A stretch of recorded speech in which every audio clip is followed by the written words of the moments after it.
Who are you? Frank Drebin, Police Squad. The new version. I gotta start this out by saying the new Naked Gun movie very disappointingly does not give us a new take on the classic title sequence. Instead, we get a new gag that's still funny but not even close to as good, and they stick the classic sequence at the end of the movie. To me, that's a cardinal sin. What is this, Quantum of fucking Solace? No, I don't think it is. I would have loved to have seen a modern take on that, but that being said, maybe the biggest flaw. The idea of another Naked Gun movie, a new slapstick comedy, had me and many others skeptical, rightfully so, but that's the most interesting thing about this film. Yeah, it's clearly a modern movie, it's not the same vibe, but as it intentionally points out, that seems to be the idea. It respects the franchise's legacy with lots of references to that, advances the best it can with the modern culture, and like how the original proved so effective back then, it never forgets what it's supposed to be. Also, it's really damn funny, that's undeniable, and if a comedy can have me laughing all the way through, then success. Sequels of this magnitude tend to get the idea. They're supposed to be big, bombastic, and way too long. Insane premises that are too stupid to laugh at. A shell of what it used to be. This goes for any franchise revival these days. But this movie knows to keep it simple, but still add in some of the modern culture. That being AI, reliance on technology, whatever you want to call it. And this leads our rich, important bad guy of the movie, Richard Kane, to essentially reset things and making everybody go insane in a contrived manner, while him and the important people get to a place of complete safety and rebuild to their liking. Well, it's good enough for me. Me too. I'm fine. Liam Neeson as Frank Drebin Jr. is surprisingly good in this. Again, I was skeptical. Again, rightfully so.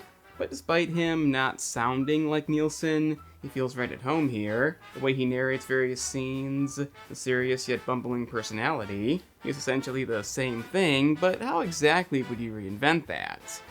I don't think you would. On the weaker side of things, we have Pamela Anderson as Beth Darabont, aka mandatory love interest, and she's basically just that. She has slight plot relevance, but that's not what you come here for, and nothing about her feels remotely unique compared to any of the past 3 movies. Aside from, an appropriate age. Them getting together feels mandatory, you almost forget it's happening, she affects very little and is basically irrelevant after that, but at least it isn't the strong woman bullshit. Because I think you're a sexist, misogynist dinosaur. That being said, it's not what you care about, it's all down to how funny it is, how well the gags work, and they about nail it. Very few jokes in this movie legitimately miss, and from beginning to end, it does not slow down. Aside from a weird vacation scene with Frank and Beth, it's one of the more unusual scenes in any of these movies, but commonly misunderstanding word meanings, continuously throwing away coffee, a bit involving a skill crane opposed to a real crane, the police station becoming a spirit Halloween, and the gag of constantly hitting stuff with the police car is alive and well. It's even improved on in a few ways, I won't spoil that, and then we have the scenes that are outright hilarious. One being a trailer clip you've probably seen, when Frank and all the other cops mourn their parents, who seem to all be given the same names, but the moment when Northburg Jr. passes on that is simply brilliant. It works in the context of the series because he was kind of a joke in the old movies, but given he was also played by O.J. Simpson, that could be the reason. The other bit you only see the beginning of in the trailer, so you won't get into it, but knowing how it begins, let's just say it escalates. Like the old movies, the intro sets the perfect tone. Such a good way to introduce this film, not immediately making it clear what kind of movie it is, but obviously that's soon rectified. It's full of great ideas, off-the-wall humor, and it genuinely feels like a modern Naked Gun movie. In a good way. It helps too are the intelligent nods to those movies.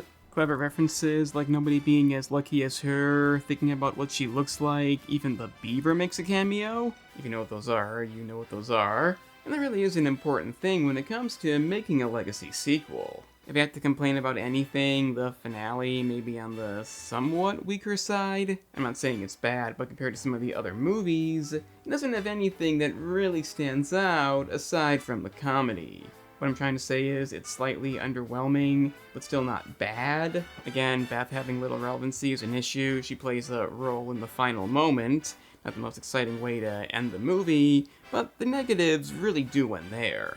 And that's pretty damn impressive. It simply feels like a Naked Gun movie in the modern era, and that really is saying something.